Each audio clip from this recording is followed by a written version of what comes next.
Hello, welcome back to the channel. Another video on serious about salvage. We've got a little quick easy fixing for this video. Another nice simple little white Fiesta.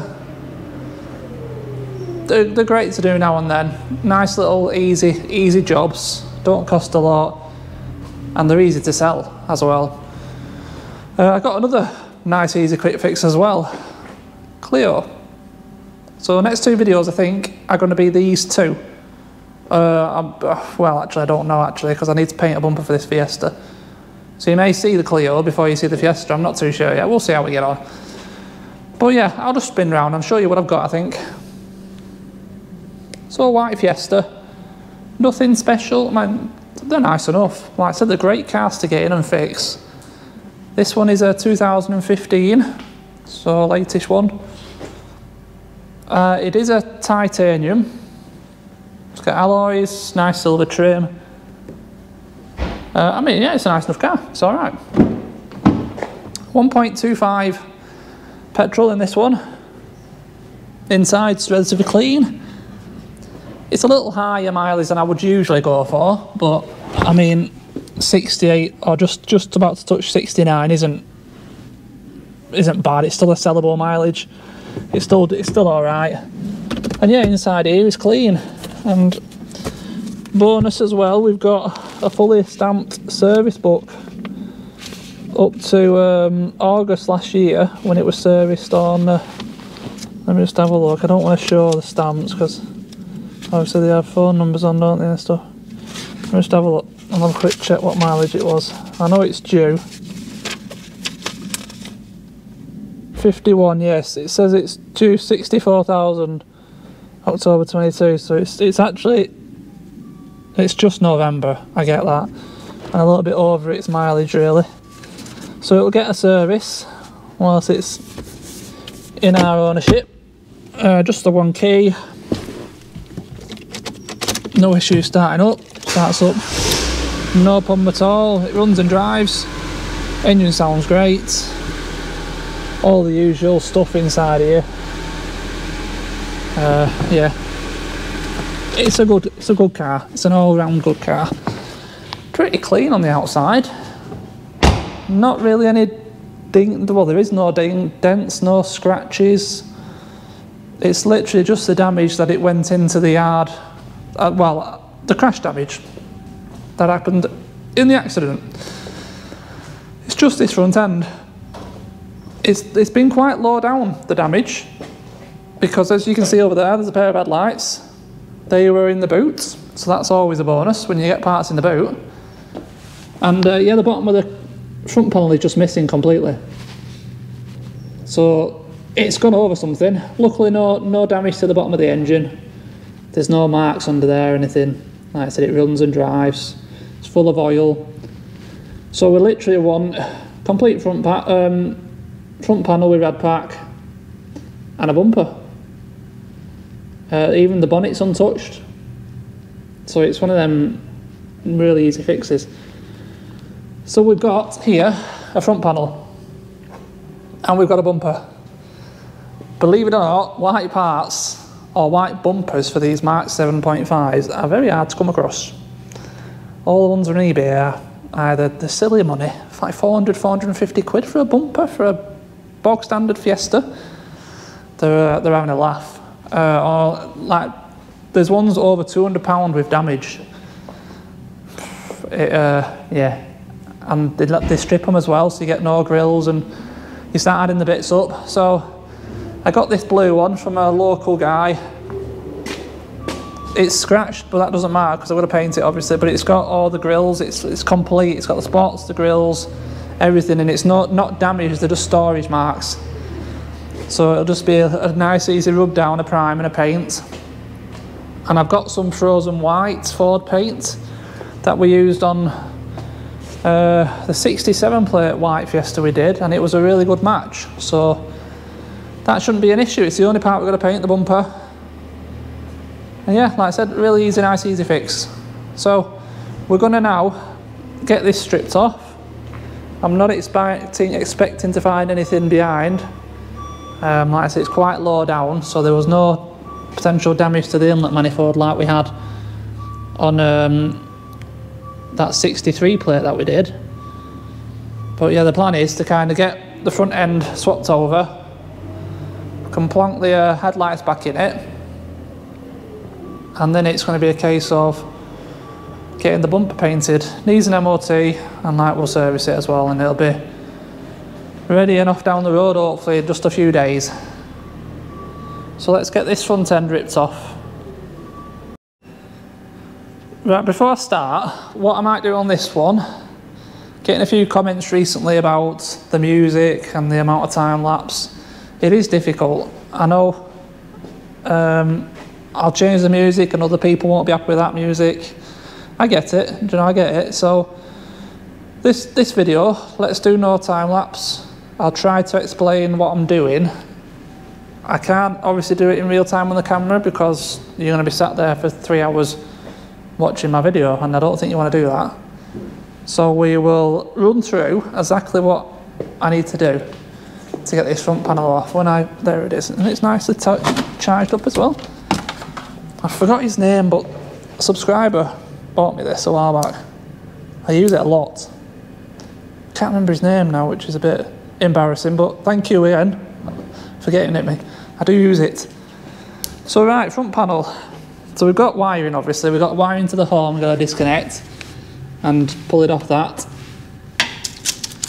We have, well, it's in that many bits. The best way to go around this is going to be to undo all the bolts for the crash bar.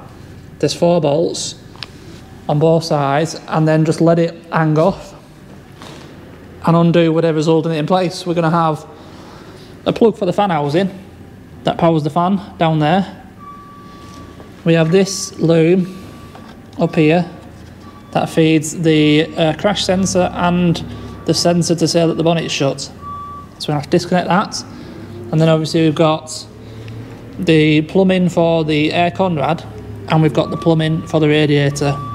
An upper radiator hose, which is that one, and then one right at the bottom, and then again upper air conrad connection, and then again one right at the bottom. And that then will just pull away and be done with. And then we need to decide if we want to use any of these bits for that. I mean, I don't think I probably will do.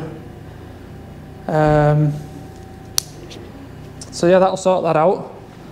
Luckily on this one, they've cut the wiring obviously, but they've left critically this piece for the outside air temp sensor, because we need that for the ST200, don't we? That's this here.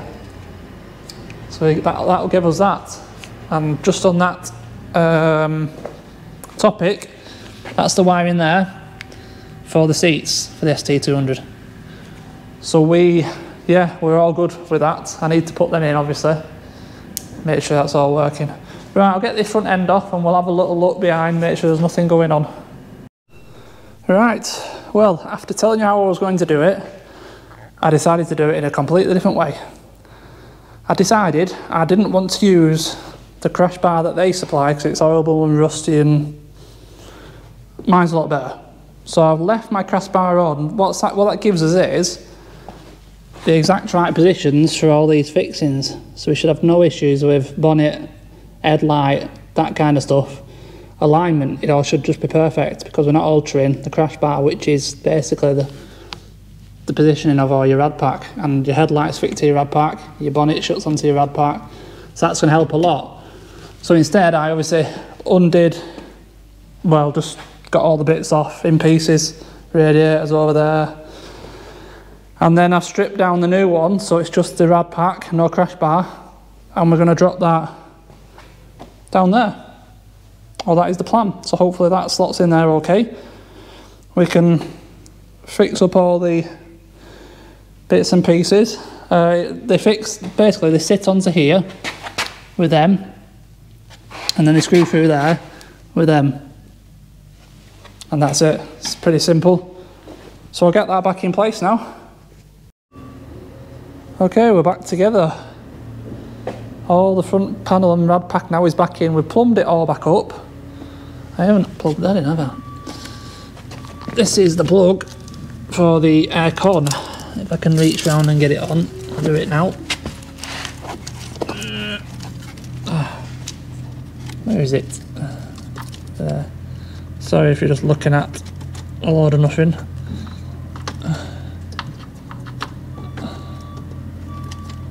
I'm trying to put it onto a screw head.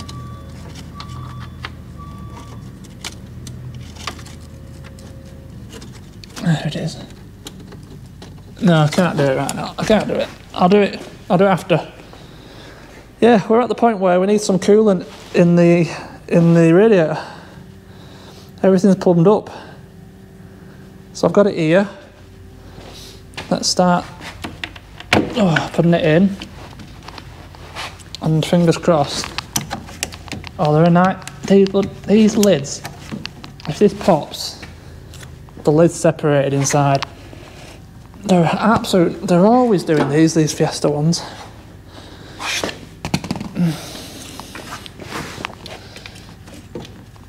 I can tell they're really tight.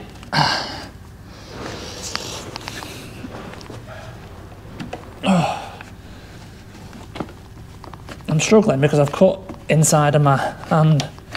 That's exactly where, in there.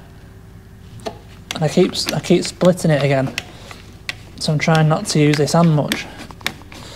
Anyway, has it come out? Ah, it's come out just about. Them seals get tight in there, and then this middle bit comes out the lid, separates. They're really well known for it. Anyway, let's get a bit of coolant in.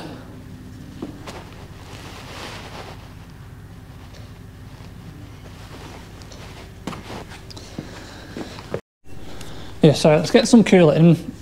Battery's messing around on my GoPro again, now it's getting cold.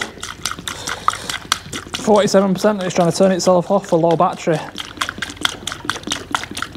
This isn't easy with one hand.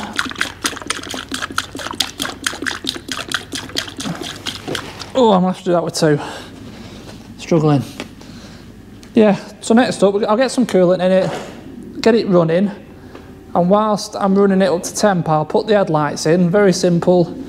Fix to there, and the bottom of it sits in that. One plug, job done. I'll get them in and we'll come back and see how the bonnet fits. And if it shuts and all lines up with the headlights and stuff like that, and obviously see if there's any leaks on the coolant system. Alright, well, there we go. I forgot to finish the video and I've packed it in and I'm all shut up, ready to go home, so it's in the corner. Obviously the ST bumper's not going on this, blue one is. But yeah, the headlights are in, bonnet's on, all lines up nice. It's gone very straightforward and good. So yeah, all we've got to do now is get that bumper painted and MOT and service. As long as it goes through MOT okay, then all is good. So I think, should we leave this? We'll leave this video here. Come back then with the painted bumper, fit that, clean it up, service it MOT, and then that'll be the second video and we'll be done with this car, all done with. So do tell me what you think about not having time lapse for a bit. Obviously you don't get to see the actual work being done, but if I try to explain it before I do it, showing you fixings and that kind of thing instead, would that be of interest? Just for a change for a bit, see how it goes, I don't know. So it makes it easier for me to edit the stuff if I've got no time lapse to do, but the videos will be shorter, obviously. And like I said, you don't get to see the actual work being done. But it's either one or the other, unfortunately. Like I said, I can't do the jobs in real time because the videos would be really long. So I either do it in time lapse or I don't show it and I just try to explain it and describe it. So anyway, yeah, in the comments, let me know what you think. But that's going to be it for this one. Nice short and sweet video. And yeah, thanks as always for watching, and I'll see you in the next one. Cheers.